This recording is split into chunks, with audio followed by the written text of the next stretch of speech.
ang pinagkaiba ng businessman at entrepreneur. Hello mga kapandalisan! Jerome na naman, ang brand owner ng kaisa-isa at kauna-unahang multi-awarded Takoyaki business package provider na ngayon ay nagpapa-franchise na dito sa Pilipinas. May kwento ko lang noong bata-bata pa ako, akala ko talaga ang businessman at entrepreneur ay iisa lang. Pero nagkamali pala ako mga kapandalisan kasi nagtatayo sila ng enterprise, which is totoo naman. Pero meron pala silang pagkakaiba. Kaya naman ito ang pagkakaiba ng businessman sa entrepreneur. Pagdating sa purpose at vision, ang businessman ay nakapokus siya sa pag-manage ng business operation at maximizing the profit of the business. Ang businessman din ay sinisigurado din niya ang efficiency ng operation ng isang business. While ang entrepreneur ay driven siya sa vision ng kanyang company. So they are the more excited ones na mag-build ng businesses. And entrepreneurs also are those people na they tend to disrupt the market. They want to disrupt the market to offer new products and services to the people they are targeting with or who needs their offering. Pagdating naman sa risk-taking, ang businessman ay sila itong mga klase ng mga tao na kung saan sila ay more conservative with their risk. Ibig sabihin yan, they are calculated risk takers. Mas gusto actually nila ang stability at steady growth. Pero ang mga entrepreneur, ito yung mga klase ng tao that they want really the risk. Sila rin yung mga klase ng tao na willing mag-fail. Kasi gusto nila masubukan ang sarili nila and they also want breakthroughs. Pagdating naman sa innovation, ang mga businessman, they want the tested and proven business model or business system. Pero ang mga entrepreneurs, ito yung mga klase ng mga tao na kung saan they want innovation and constant seeking of new ideas, products, and services. Ngayon naman, mga kapandalisan, pagdating naman sa mindset, ang mga businessman, they tend to have a managerial mindset. Kumbaga, mas trip nila talaga yung operation efficiency.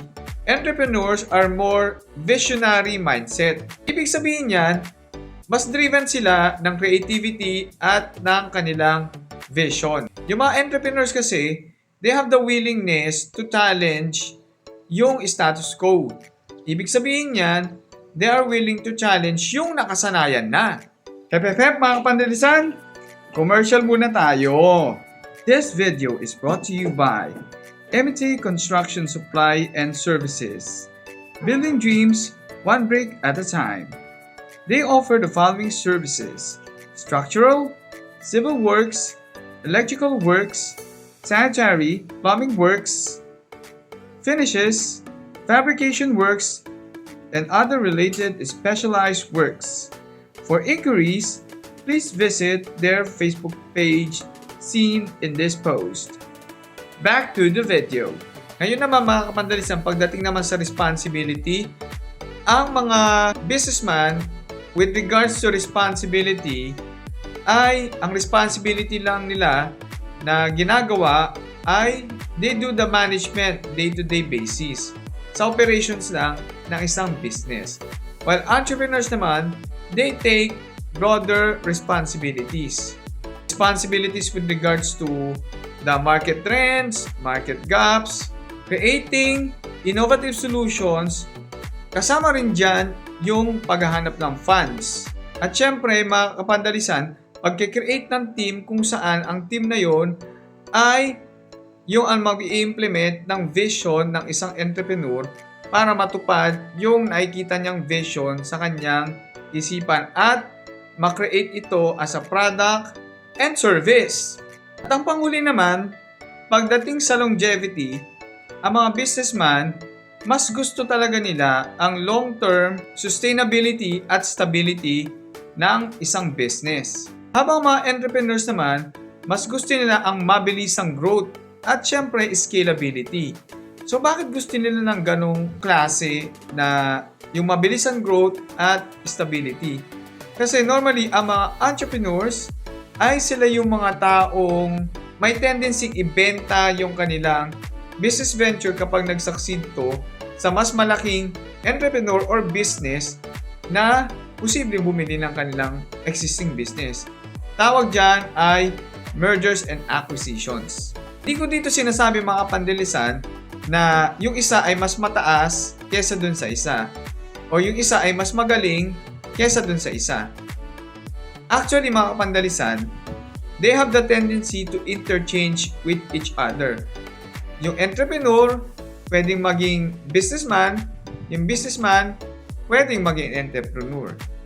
At syempre mga kapandalisan, dedepende yan sa market opportunities na makikita nila or ibibigay sa kanila ng market niche nila. Napayas ka ba sa content na ito kapandalisan? Kung napayas ka, ay comment ka naman ng yes dito sa ating munting video na ito. Huwag mo na rin kalimutan mag-like, subscribe, share, at mag-react sa video na ito mga kapandalisan. Yun lang mga kapandalisan and have a great day sa inyo lahat. Magpapaalam muna ako ngayon. Sino hindi papayas dyan? Yes! Bye-bye!